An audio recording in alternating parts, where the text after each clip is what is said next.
Assalamualaikum warahmatullahi wabarakatuh. Perkenalkan, nama saya Aulia Dwi Kristianti, NIM 22314133 dari kelas PGMI 5A.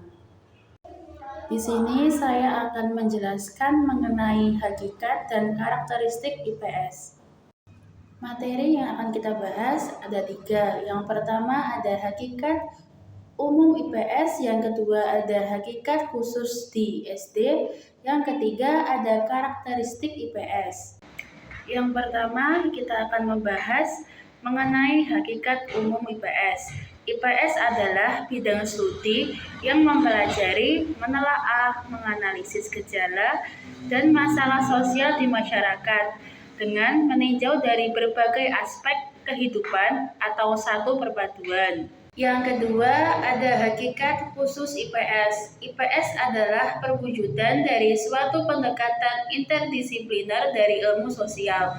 Ia merupakan integrasi dari berbagai cabang ilmu sosial, yakni sosiologi, antropologi, budaya, psikologi, sejarah, geografi, ekonomi, ilmu politik, dan ekologi manusia yang diformulasikan untuk tujuan instruksional dengan materi dan tujuan yang disederhanakan agar mudah dipelajari. Yang ketiga, karakteristik IPS.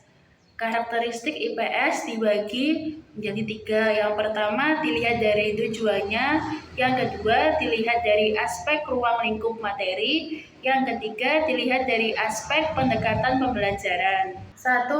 Karakteristik IPS dilihat dari tujuannya. Yang pertama, memiliki kesadaran dan kepedulian terhadap masyarakat atau lingkungannya melalui pemahaman terhadap nilai-nilai sejarah dan kebudayaan masyarakat.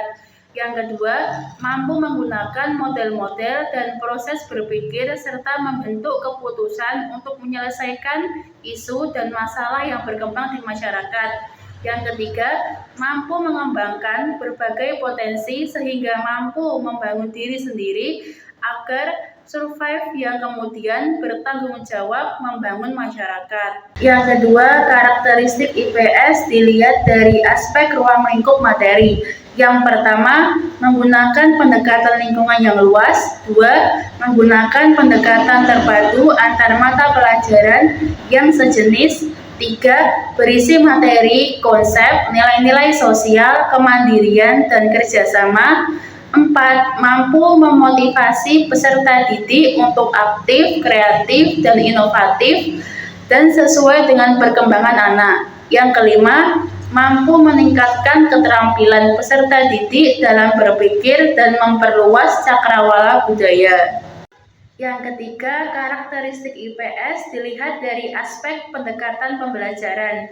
Karakteristik materi yang tergolong dalam ilmu-ilmu sosial dalam bidang studi IPS menurut Sapria 2002 halaman 21 dapat dikategorikan ke dalam 2 kelompok umum, yaitu kelompok struktur ilmu yang bersifat sosial dan kelompok struktur ilmu yang bersifat generalisasi. Sekian penjelasan dari saya. Kalau ada salah kata, saya mohon maaf.